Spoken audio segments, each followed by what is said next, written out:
I'm one of the founding partners of TOSCA. And we're very excited and also very proud to present you our program today.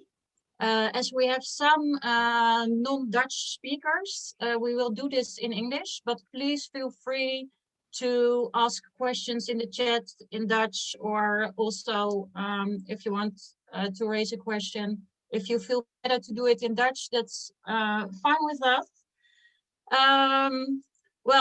Today's webinar is about a program that Rotterdam School of Management and TOSCA co-developed.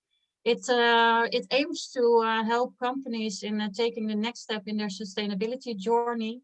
And our overall ambition is to accelerate action towards the 2030 goals.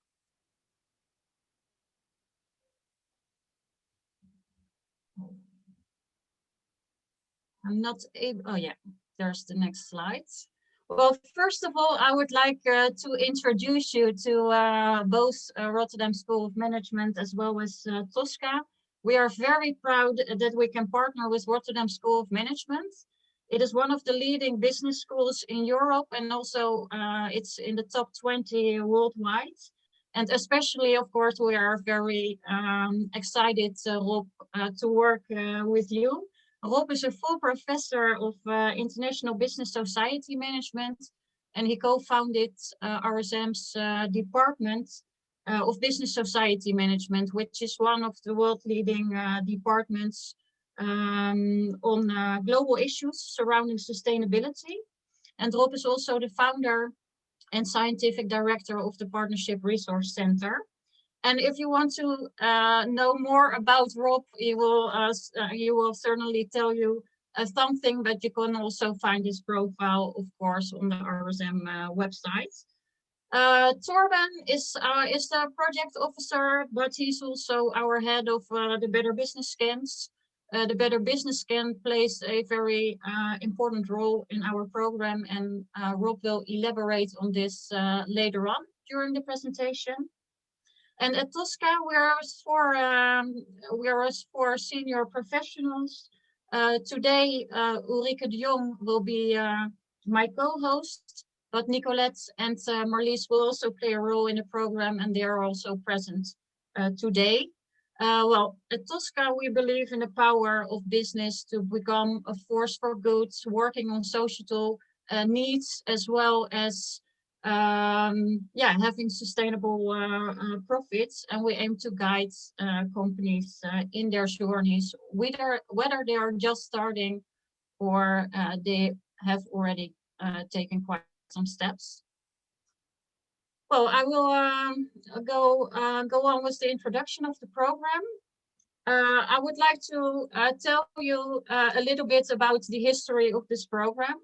It was more than 2 years ago that I met Rob for the first time. At that time, I had already been working on the Sustainable Development Goals, advising companies how to integrate them. And I started reading his work, and it was very interesting to me. So I invited him as a speaker at a conference I was organizing. And unfortunately, he wasn't able to come because he had to attend a meeting of the United Nations. I believe it was somewhere in Brazil. Anywhere, it was someplace else in the world. And we decided to do a video interview, and it was a very nice conversation, which still can be found online. But after that, we stayed in contact, and last year, when COVID-19 had just hit, us and the world, we did another interview, and we discussed the progress on the SDGs and also the impact of COVID-19. And we felt we had a shared ambition to accelerate and to make our impact on sustainable development,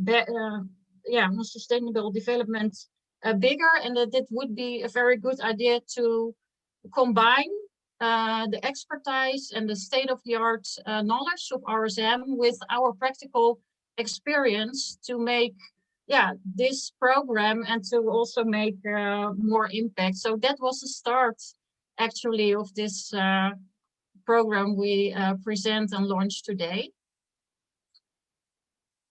Well, as maybe all of you already know, the SDGs were launched in 2015 as a worldwide agenda for sustainable development. They were adopted by all the UN member states. They are integrated in nature.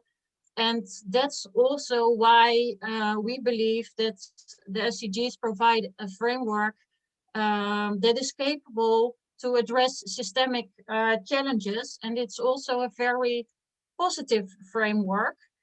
And well, we believe it's the best framework available today to work on sustainable development and also to build back better after COVID-19, making us more resilient to crisis. Unfortunately, progress reports show that it's going too slow. There's still 700 million people in extreme poverty, and we're also not on track with staying below 2 degrees of climate change, which can lead to actually catastrophic events happening more and more, like floods and also droughts, threatening harvests. And well, the bad thing is that also the people who are already vulnerable, they are mostly hit hardest by these kind of events. Antonio Guterres from the United Nations, he also believes that the SDGs are the framework to build back better after COVID-19. But he also says, yeah, there's now a short window, so we really have to act now. And that's actually what most business leaders say, that yes, there is an opportunity, we can do it, but we have to really start working on this together. And business has a really important role to play in financing this transition, but also business has the innovative power and also the power to, for example, introduce new products and services that meet societal needs at scale. It was in 2015 that the Better Business, Better World report accounted that there's also big opportunities for business, accounting for $12 trillion recurring revenues or reduced costs in 4 economic systems. And that it could also lead to millions of new jobs. So there's also something to win for companies that work on the SDGs. And if you read the report, you will immediately see that some companies like DSM or Philips, they are already working on these business opportunities that also help society to progress. Well, so on the one hand, there's opportunities. On the other hand, I think it's also important that companies are aware of the risks of not acting, of being inactive, because this can also be a costly option, as we see governments as well as investors drawing more and more policies on the SDGs. And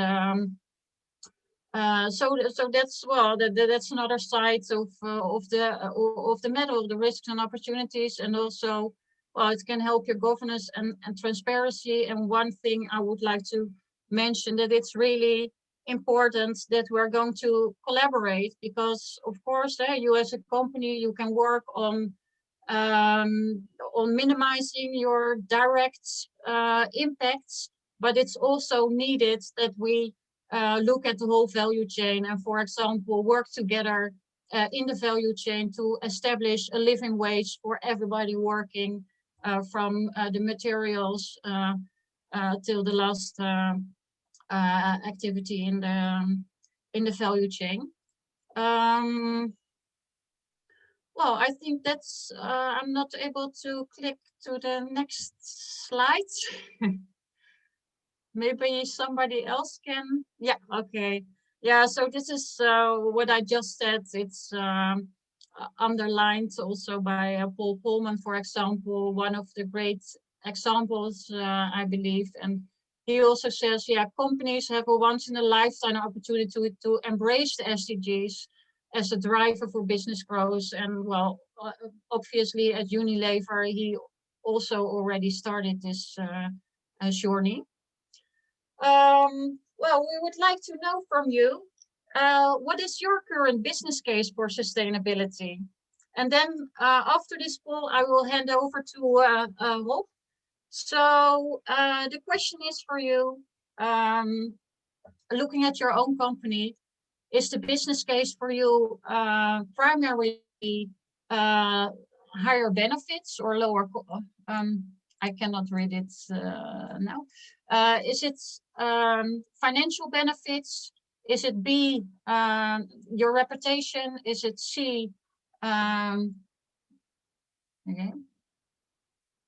Okay, well, I think I don't have to finish it because everyone is already filling in the poll.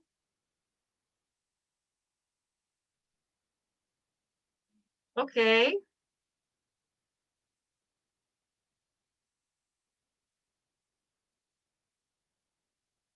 Yeah. Do I have to end it, Ulrike? Or? Yeah, okay. Well, the answers are actually quite spread. And of course, good to see that there's already quite some companies that are in C or B, C or D. Rob, I will hand over to you then. Thanks, Esther. Yes. Yes. I'm really pleased also to be here in a series of meetings with Esther, but also the tribe of TOSCA. It was clear that whatever we are doing also as consultants, but also as university, we need to take action. And this is one of the things also, maybe you remember the slide that Esther showed. It's not just that we sit in the university and then we think about what to do and advise, but actually we want to engage also in more action. So what I would like to explain in the next 15 minutes a little bit, our analysis of why progress goes too slow, and in particular the corporate challenge, very quickly, but then of course, how to tackle this. And what my statement is not, it would be nice. Can I come back, please? It would be nice. It would be nice to add to your business model the SDGs, but I think it is important that you understand that it is vital to do that one way or another. But of course, there are all sorts of practical problems, and so how to tackle this will be I call it the mapping and leveraging exercise. The BBS stands for the Better Business Scan, and I will explain very shortly what that means. The intention has been, on the basis of research that's been doing, to develop a sort of startup position. That can be you're very advanced, but it can also be that you are in a more classic business model, as you already showed, that there are a number of you are the more classic ones, the more defensive ones. Many are also strategic and also more societal. But there's a mixed picture, and we see that even with companies, also within the company. So it is difficult to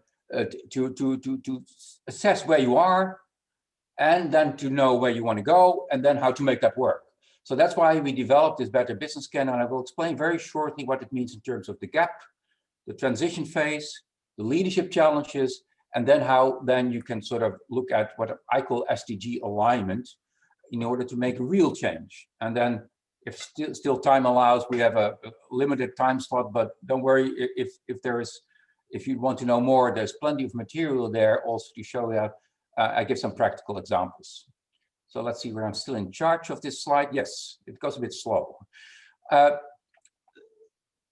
Research after research, World Business Council for Sustainable Development, the future is now, UN Global Compact, reiterates there's not a lack of intention. There is sufficient support for the SDGs by governments, by major companies, but also by NGOs. But it is difficult to engage and own this. It's not yet part of core business. UN Global Compact, for instance, last year said it's all very nice, but there is sort of cherry picking going on, which is not really helpful also for getting the acceleration going. And as Esther already said, we are facing some real systemic crisis, and we have to do action. So no action is, inaction is no option. It is a little bit a lack of understanding the business case. Of course, policies of government will help a lot. So that's the issue, but you can see already that, say, 5 out of 7 points are about integrating SDGs in corporate strategies, partnering strategies, making it core business. So there's a lot of effort also going into that companies are vital for progress. And in order to make them not just agent of stagnation, which very often in the critical discourse is the case, agent of change is really vital. So let's go on with the next slide. That is why we started this, call it the Better Business Can. And maybe you did it already, or maybe you did it already. It's really going slow, ladies. So I have to go back to this.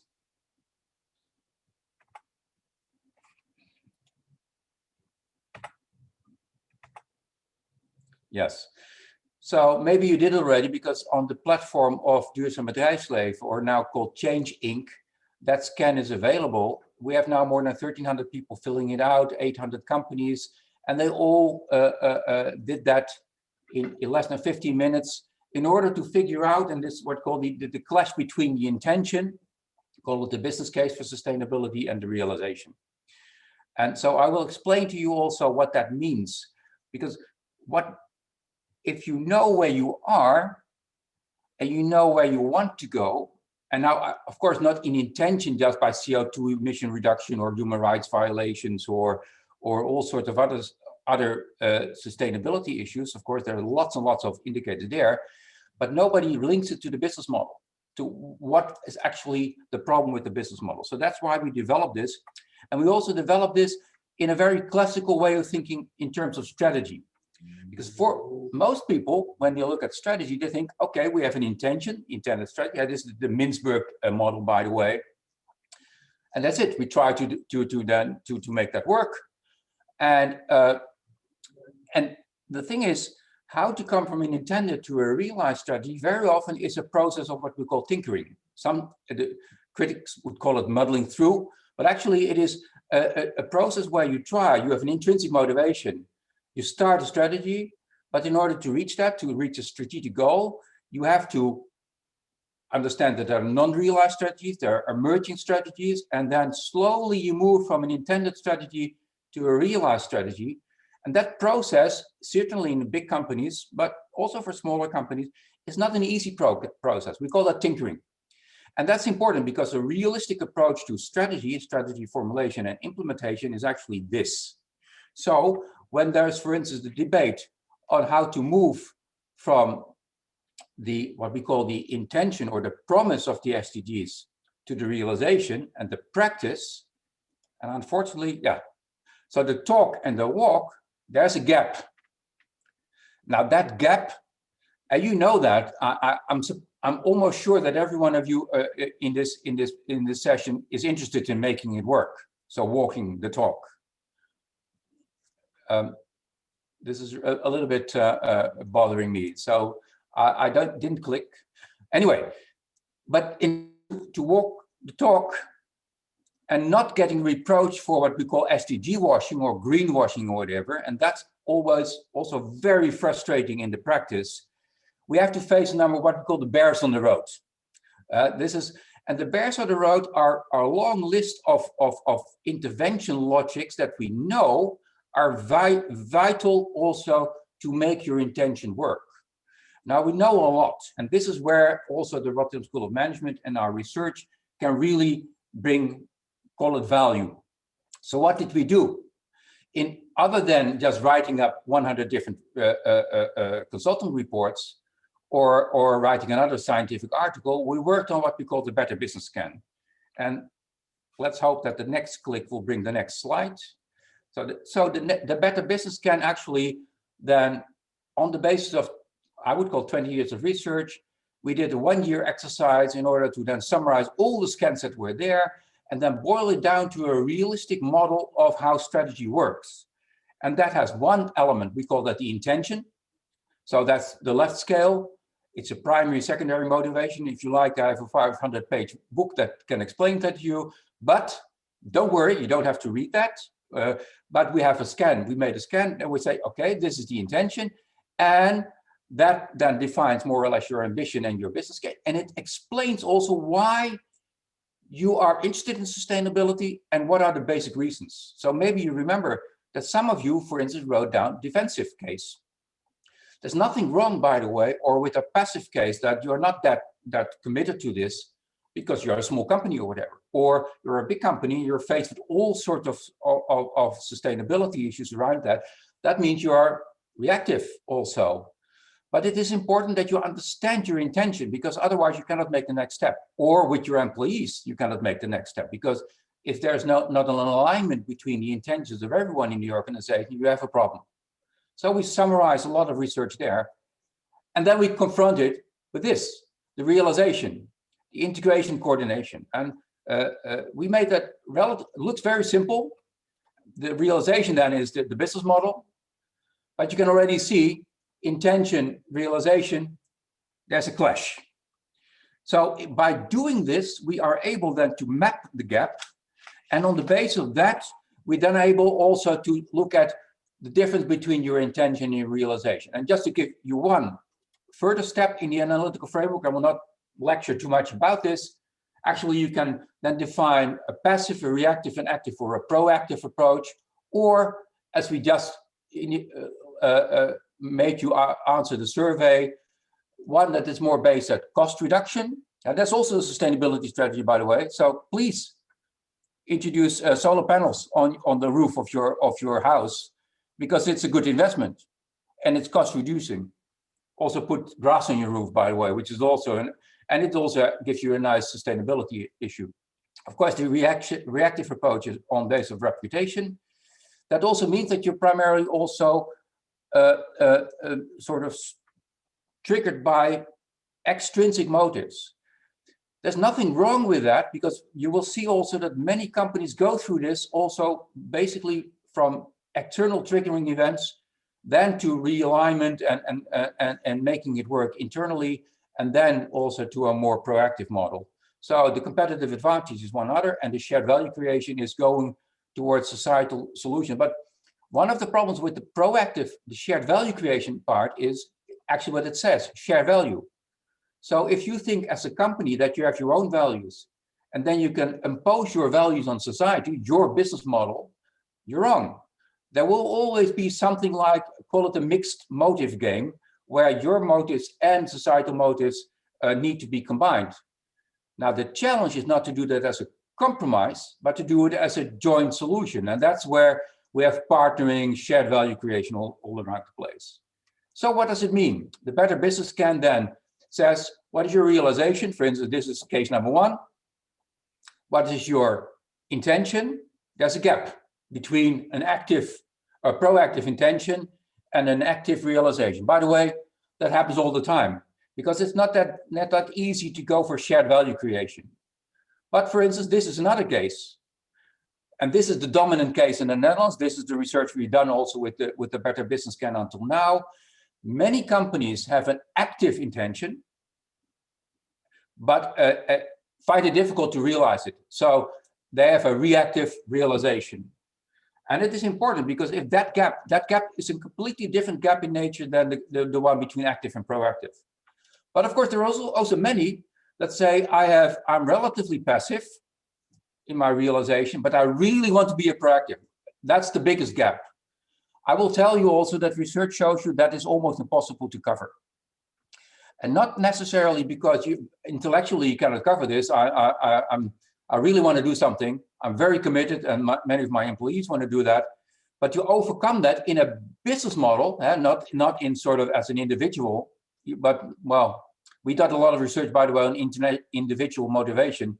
So think of this as I'm passive towards, say, my health, but I really want to be healthy. So I want to do sports 10 hours a week. I want to eat healthy. I want to make the right choices in the shop. That also is a very, very big gap between intention and realization. But organizing this in a business model, you can see. So what we see is that the second case is very often a very dominant one. So what do? Then we plot you. So that's how it works. We summarize it, and then we have a number of routes. And that made it possible also to see where you are, where you want to be, and that the kind of routes that you're facing, and the kind of what we call this the bears on the road that you face. You can also see, by the way, that some of these bears on the road are bigger than others. So we made a long list, at least 120 bears on the road that we identified. We put it in the Better Business Can also as a first effort. And that creates already a lot of insight. So feel free to use the Better Business Can. It's open access. And then it helps you also to define in what route you are in principle. Now we're getting to another layer of call it sophistication, because the route where you are can be an activating route. You go from passive to active or from passive to reactive, but that's basically very often a compliance route. It's more or less, okay, I try to comply to either the regulation that is happening or the regulation that's going to happen. European Green Deal, for instance, or emission standards, or new wage regulation on pensions or whatever. There are all sorts of reasons. Now that is okay, but it doesn't really bring you farther than in really implementing, for instance, the SDGs. And also, it doesn't bring you further in seizing the opportunities from the sustainability agenda, because actually that is, of course, our statement. So you go then to phase 2, where internal alignment is the case. And that is, we call that the capacity route. You have to organize yourself better. So that when most of the organizations in this phase 2, they are relatively reactive, but they want to become active. And that's a very realistic option, but it requires internal alignment. And internal alignment is just to organize your business model better and to go from extrinsic motives to intrinsic motives, and from reactive to more strategic. So these are very general terms, of course, but we can implement them. And so this will be part of also what we try to achieve. The insight will be there because the Better Business Can give you an instant assessment of this, but how to move further will be then the next stage. But of course, if you're in phase 3, external alignment, then put you in a sort of dilemma where who to partner with whom. Now, we then add one more level of sophistication. We call that the span of control, because every organization, of course, has different functional areas of management. And you probably know that some, say your HRM department, your human resource management is very often much more proactively oriented because of committed employees than, for instance, your finance department. So how to deal with this? So for instance, we know that if you want to change your business model, you have to deal with this, call it coherence or incoherence. This is a sign of an incoherent business model. That's normal. So we can summarize it as sort of a reactive approach and an active intention, but there is a lot of layers there. And this is, of course, a very, very difficult thing to approach. How to deal with front runners and how to deal with laggards. And the fourth level of sophistication that we're able to spot you on is, if we know in what phase you are, we are then able also to help you to define leadership or even entrepreneur, not only entrepreneur challenges, but entrepreneur. And we plotted, so I plotted here 4 points here. And depending upon where you are in your transition, different styles of leadership are necessary. So for instance, very often now, the idea is servant leadership or agile leadership is important. But we know that agile and servant leadership is only important in a particular phase of your transition. If you really want, for instance, to make a change towards more partnerships or Then the strategic visionary leadership, thought leadership, and connected leadership more important. I'm not going to bother you with all the details. So it means these kinds of leadership is not just something to understand, but also to work on, because leadership is not something that happens overnight. And in bigger organizations, we have many different leadership styles as well. But that helps. The Better Business can give you the opportunity to plot that and then to move on. So moving on, that means, in this case, how to use the SDG as an alignment. So I can just show you a number of books that we're developing, a booklet that is open source, by the way. You can already start yourself. That's not the issue. But of course, what we are trying to do is, and this is something that with Esther and Ulrike and the whole team of TOSCA, we have been dealing with that in the last year. We can say, okay, the Better Business Can is there, you just implement it, okay, all professionals, you should be able to at least make some progress. But it's more complex because it needs to be customized. It needs also to apply to your circumstances. We can make that work with the Better Business Can, but we cannot help you define next steps. And that's, of course, what we want to do also with this whole course. So the final slide also that I wanted to show you, because of course, everyone is like, oh, give me examples. Now, the examples are relatively clear. There's no company in the world, by the way, that has the intention to follow the SDGs and has been fully successful. No way. But there are a number of companies that use the techniques of what I call SDG alignment. They use the SDGs for prioritization. We call that backcasting from 2030 back to your present model. They use it to develop a sustainable corporate story, a positive story, not a negative story. Disaster will happen, and that's not how it works for a business. They use it also to link up front-runner functional areas of management with other parts of the organization. And they use it also to develop not only key performance indicators, but what I call key performance questions and key value indicators as a way to define where the functional areas of management are and should be. So to give you just one picture of companies that develop a sustainable corporate story, and none of them have reached the state that I would say they are the best case, but they all acknowledge this. So IKEA, Rabo, and Philips have developed a sustainable corporate story in their statement, linking up to the SDGs.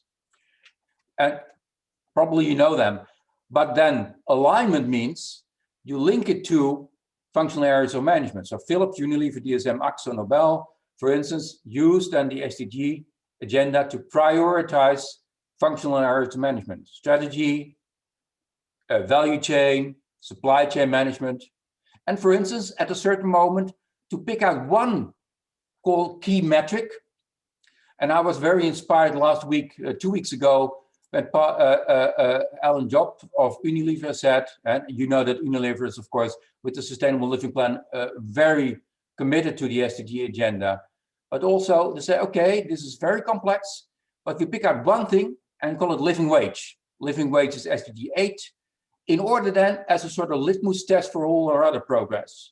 I find that extremely inspiring, but also extremely, well, from a risk management point of view, a little bit dangerous, but it's also a sign of leadership, and it helps a lot in the organization to figure out where we are.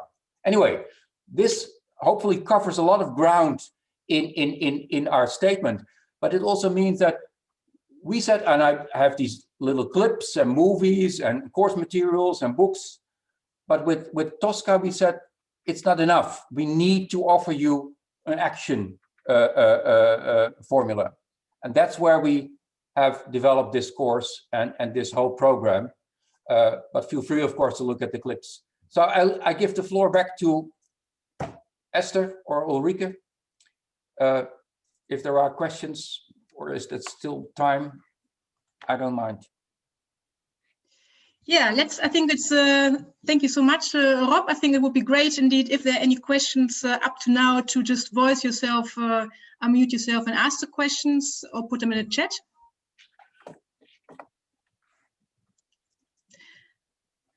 People can raise their hand and this is Zoom, so we can raise your hand and then And we will otherwise continue, because we will now continue also with the program detail, and then there's also room for questions at the end. So we can also continue. You can think about the questions and come back to them at the end. And if there are only remarks like Elsa, I have no problem. Yeah. Find it inspiring. I really like that. Thank you very much, Elsa. Okay, so think about your questions. We will cover them at the end, but we would also like to take some time to take you through the program details. And let's start by first looking at for whom we think this program is applicable. So we want to invite all companies that want to accelerate the actions towards the SDGs. I think that has been very clear in the introduction and also in Rob's part. But at the same time, the companies who want to make their business future-proof. It's very important to understand that it doesn't matter in which phase of your sustainability journey you're currently at. So it can be that you're at the very beginning of your sustainability journey, or that you're already a front runner. By using like the Better Business Scan, we will really identify where you are at the moment. And that is then the starting point to define the transformation part. So the program really takes into account where you're currently at in your journey. If you're a very small company, I think that will be the only part where we would like to have a discussion up front to really see if this is the right approach, or if we have to adjust it or tailor make it, let's say. So that I think would be the only part where we would like to have a discussion with you up front.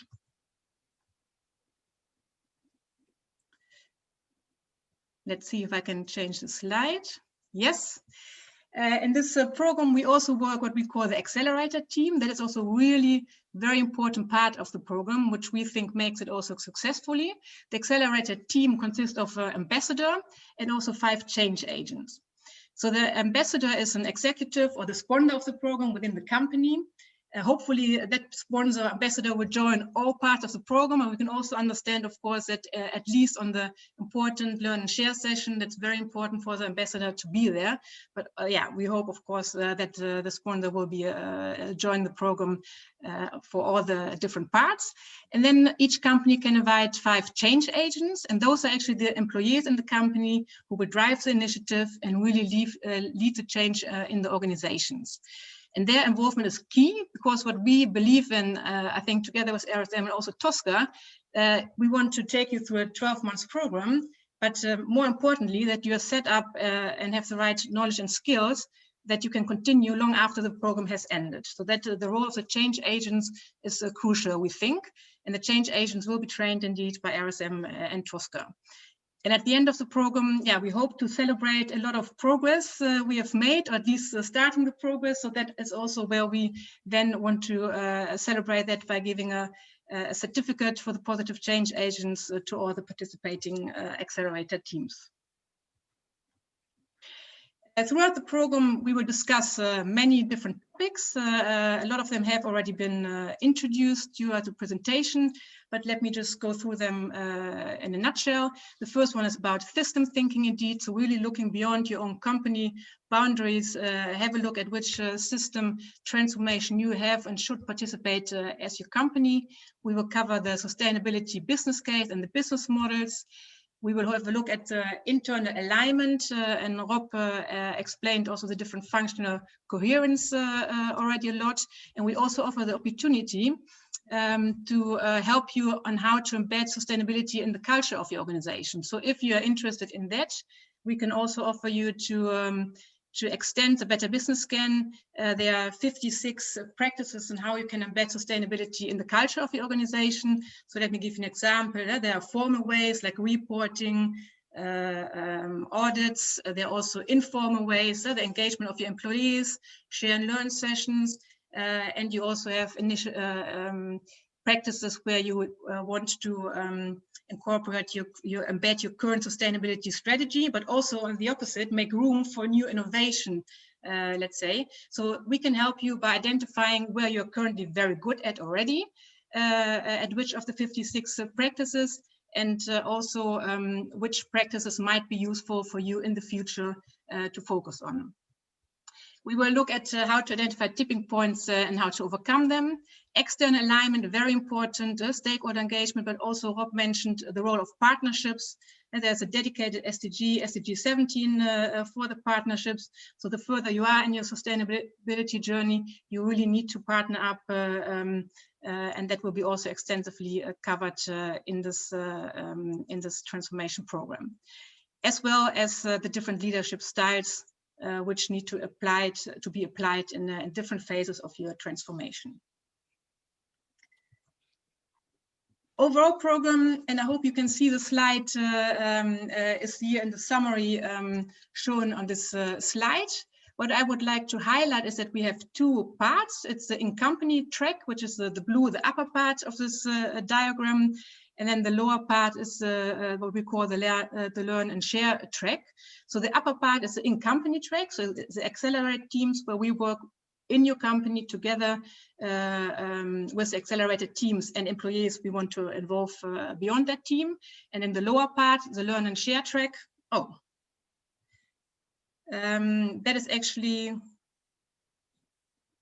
the part where we invite all the accelerated teams of all participating company. So here it's really about training and also share and learn sessions. And what is important to understand that those two tracks are designed to talk to each other, to interact with each other. So we will make sure that the accelerated teams in the company will get the right training, the right information at the right time when we work with the teams in the company on specific topics. So it's really designed to strengthen the overall transformation program. If you have a look at the in-company track, we will start with an intake to really understand the company's sustainability journey so far, what are the objectives, also what are current challenges, to really have a good understanding where you want to go. Then we will have a kickoff with the accelerated team to form the accelerated team, but also to get a common understanding of the program and what role is expected of each of the team members. And we will also prepare for the company scan. Though the company scan, where a big part is the Better Business Scan. Rob explained that I gave you a sneak preview of the Better Business Scan already. But next to that, we will also do a desk research and also interviews with stakeholders in the company. And we can offer the culture scan, which I mentioned already, where you can identify the different, how to embed sustainability in your organization. So that is really the starting point, the company scan, let's say, where we see where you're currently at, to then validate the findings and the results, and to start setting the ambition and defining the transformation track. Also, what is very important, we want to accelerate actions towards the SDGs. So actions, I think it's a decade of action, it's so important. So we also really want to focus on the implementation of some of the key initiatives or findings, what we gained out of the transformation track. So the implementation is also a big and very important part of this program. And at the end, we will of course evaluate the progress, celebrate together, hopefully the achievements we have gained together. And we will also offer, that's very important, a second company scan. So even once the program has ended, 6 months after that, we will come back and do a second measurement of the Better Business Scan, because within a year it's too short. You will not have the room to show the right progress. But 6 months after we finalized the program, we think that is the right moment to make sure we can measure the progress, and we do a second Better Business Scan or company scan, and we will discuss that and show the results and share those with you. Ulrike, can I add one remark? Yes. Because there is a difference between the Better Business Scan, which is an individual effort, and the company scan.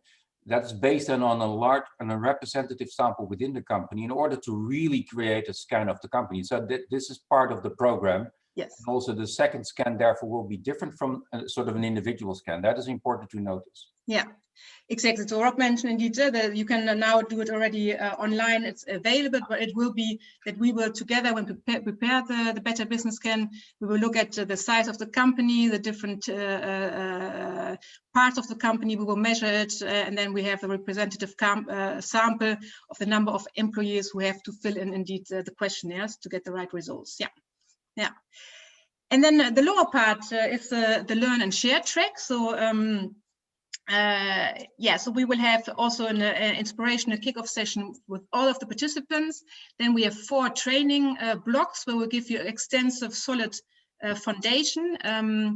The first one is about understanding the Better Business Scan and analyzing your business model. Rob gave you a sneak preview, but you understand that there's much more behind it. So we will have a full dedicated session about the session. There will be, after each training session, there will be a share learn session where we give where you can apply the theory or the knowledge, the insights you have gained, where you can apply that in practice, share that with the group, and get a peer review and also input from us to strengthen it. Then we have the second training is about system thinking, integrated approaches. The third training about performance management and decision making, and the third one about partnerships and creating your sustainability corporate story. Rob, would you like to understand? It's way too short. We cannot go through all the details of the program, but would you like to elaborate on the learn and share sessions on the topics? Well, first of all, the learn and share sessions where we all invite you on the campus of the Rotterdam School of Management. So that, and we're very proud of that because we're partly also CO2 neutral. And but anyway, so that's one. Hopefully you consider that an invitation also to learn and to share.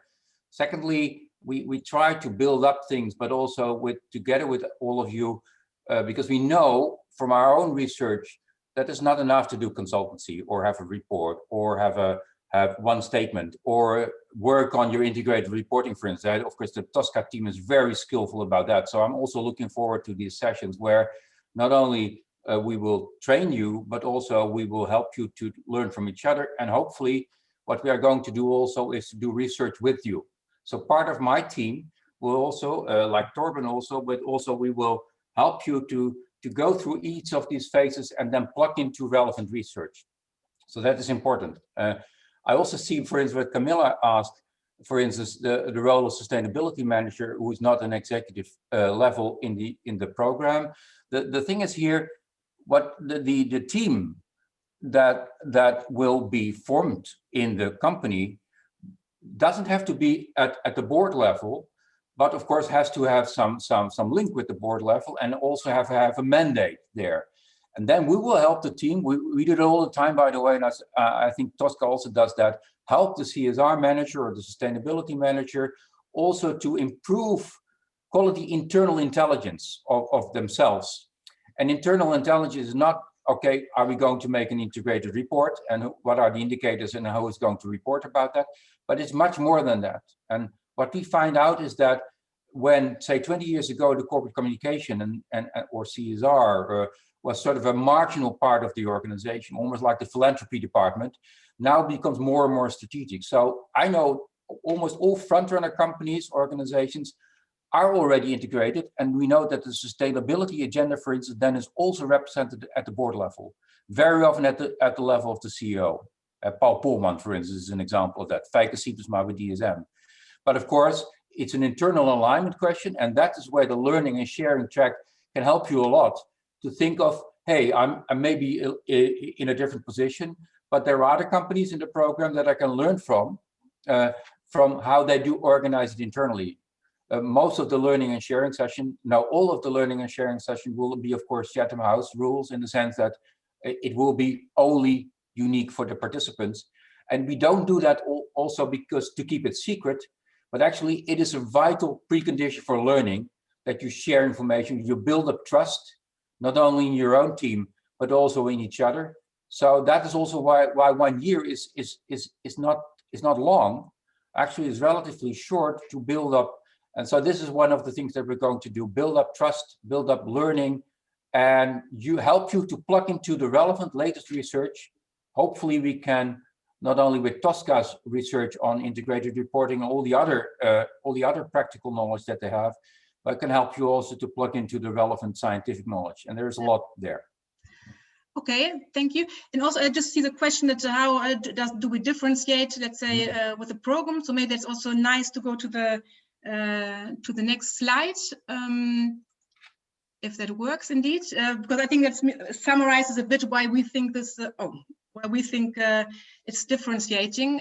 So first of all, I think you should participate, first of all, because you want to make a difference, you want to accelerate actions towards SDGs, and it's a win situation that you also want to make your business future-proof. Then the better business or the companies can creating a sound understanding of your current position. I think it is very unique in this program that we offer that and can offer you that insights, let's say, of your own company. We will also articulate a clear business case and ambition, as well as a roadmap. So that's what we call the transformation plan, which we will co-create with the insight and input of the company scan.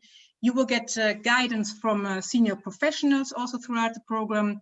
We will focus on the capability building. I think it's also that your employees will be trained and that we will actually working together to have that your employees will become effective change agents. Access to best practices. There's lots of room for best practice sharing, learn from each other in the share and learn session. I think with Rob and the state-of-the-art scientific knowledge, we will have the years of experience on implementing SDG targets and successful intervention. That is also very unique in this program. And then last but not least, to also measure again after the program has ended, to come back again and measure and fine-tune your progress with the second company scan to really show you the progress which you have made or what you still have to focus on going forward after the 18 months. Maybe Ulrike, I can because Ning asked a very good question. How do you think this program stands out from all the other sustainability leadership entrepreneur programs in the market? Very good question. Now, of course, this slide explains it a bit. I can tell you the following. I'm not doing this as a sort of standard option. We have been thinking about this for a long time. I've been invited by TIAS, by Nijrode, by Groningen, all the other universities in the Netherlands and around the world to participate in their program.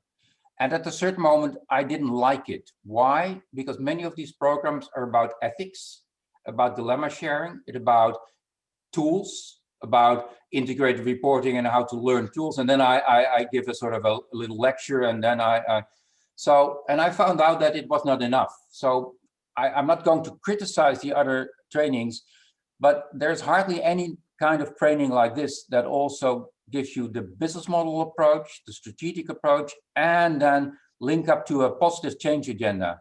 Most of the programs deal with what I call a reactive agenda on sustainability, sharing dilemmas, how to engage stakeholders in issue management, how to respond to crisis.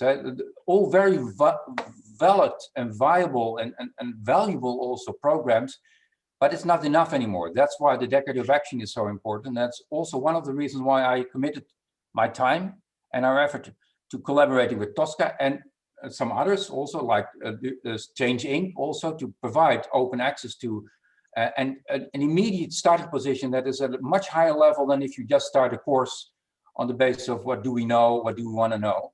So we make a flying start, that's the aim. And with TOSCA and with the other teams that we're working together, we think we can offer a much better starting position, provided, of course, that you want to do that.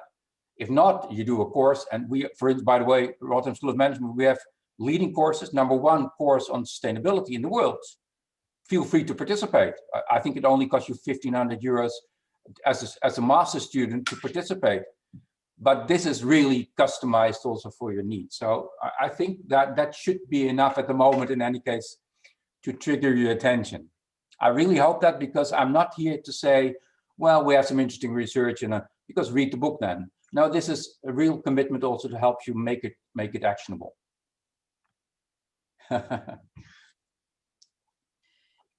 Mike asked a good question. Yeah. The balance, of course, is not, I'm not going to lecture all the time. We have this balance between in company, there's lots of intervention, but maybe Ulrike and Esther can explain that much better, because the TOSCA team will be the one that is that are going to support you all through the way. Yeah, I think, thanks, Michael, for the question indeed. I think the balance is, maybe we can go back to the slide, but I think yes, you will have the session we have at Rotterdam, but we as TOSCA, we will be really with you throughout the program and have dedicated time available to really make sure that we work on your case in your company specifically. So that is also what we think is the magic of this program, and that you get the right skills training, and also with TOSCA, we are with you throughout the full 12 program, throughout the 12th month, let's say. And also, Rob, of course, when needed, we will also make sure if there's specific situation, if there's specific needs, then we can also team up and help the organization where it's needed. So we have defined that, let's say, but it's also depending on your situation, what we will find out after the company scan. We are flexible. We want to make sure that we meet your needs, let's say, for your organization to make that transformation. Yeah. I also ask a very good question, also a cluster of MKB, so SME companies. Yes, we have some experience also with going for a branch organization, for instance, in the concrete industry, but also in some other industries. And we didn't really develop a full program, but we have been thinking about it, how to work on that. So that could be part of this program as well. We have a number of small or medium-sized enterprises that together also share information on where they are. Of course, what is an SME? Yeah, what is a medium-sized enterprise? If you are 500 employees or 250 employees, that is the official definition of a medium-sized enterprise. That's still huge, also in terms of internal alignment and questions.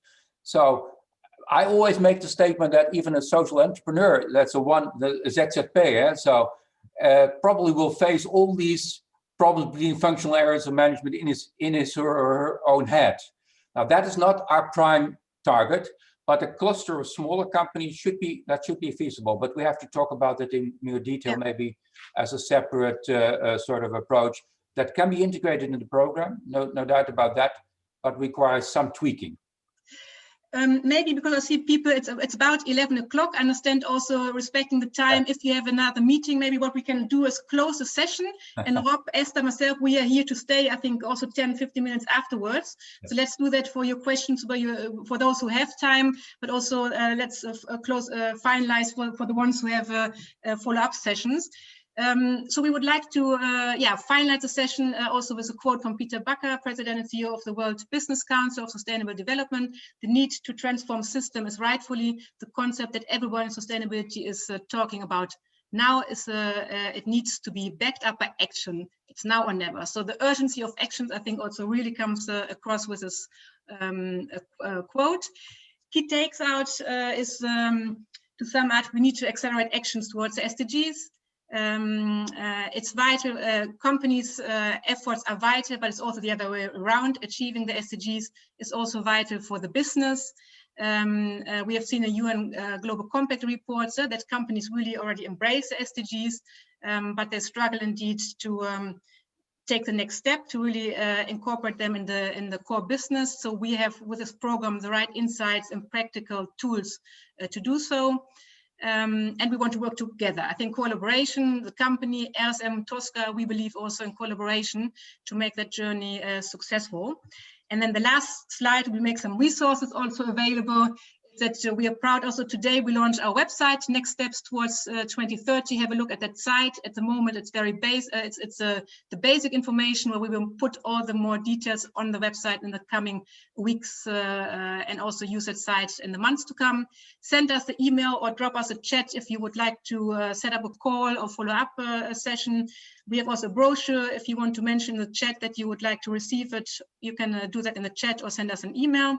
And last but not least, Rob, I think also on the 26th to 28th of May, there's also a very interesting online conference organized by you, Driving System Change, Corporate Leadership for the SDGs. It's about how can corporate leaders step up to the challenge and drive system change? What can we learn from successful leadership examples and role models? So we can also invite you, we would also very much invite you to join. And it takes place every day from 3 to 5:30. And everybody will be there, including Peter Bakker, Paul Polman, Jeffrey Sachs, the whole global community on the SDGs, and we'll make it available to you, of course. Great. Thank you so much. And we will just hang on and are open for questions.